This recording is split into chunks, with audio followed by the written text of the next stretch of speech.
Hi friends, Roslin, Vineeth, Meena இவங்களோட நடிப்பில் வெளியாக இருக்கிற இந்த வெப் சீரிஸோட கதை என்ன அப்படின்னு பார்த்தீங்கன்னா, இவங்களோட பொண்ணுக்கு கனவுல ஒருத்தர் வந்து பயமுறுத்திட்டே இருக்கிற மாதிரி வருது. ஸோ அதே ஆள் அவங்க வீட்டுக்கு கெஸ்ட்டாக வராரு. அதுக்கப்புறம் என்ன ஆச்சு அப்படிங்கிறது தான் இந்த வெப் சீரிஸோட கதை.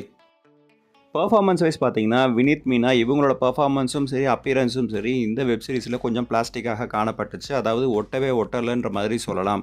ஆனால் டைட்டில் ரோல் பண்ணியிருக்கிற அந்த பொண்ணு வந்து சூப்பராகவே எல்லா எமோஷன்ஸையுமே டெலிவர் பண்ணியிருந்தாங்க. அவங்களோட பெர்ஃபார்மன்ஸுக்காக இந்த வெப் சீரிஸை நீங்கள் தாராளமாக பார்க்கலாம். இவங்க போக இந்த வெப் சீரிஸில் ஹக்கீம் வந்து ஒரு முக்கியமான கேரக்டர் வந்து பண்ணியிருக்காரு. அவரும் அவரோட பெர்ஃபார்மன்ஸை ஒரு நீட்டான ஒரு லெவலில் கொடுத்துருந்தாரு. இந்த வெப் சீரிஸ் வந்து எஸ்டாப்ளிஷ்மெண்ட்டுக்காகவே 3 எபிசோட சாப்பிட்ருது. அதுக்கப்புறம் 4வது எபிசோட்லேருந்து தான் ஓரளவுக்கு பார்க்குற மாதிரியான ஒரு கண்டென்ட் வருது அப்படின்ற மாதிரி சொல்லலாம். நீங்கள் முக்கி ஒரு 3 எபிசோட் பார்த்துட்டிங்கன்னா 4வது எபிசோட்லேருந்து ஒரு நல்ல வெப் சீரிஸ் பார்க்குற மாதிரியான ஒரு ஃபீல் உங்களுக்கு வரலாம்.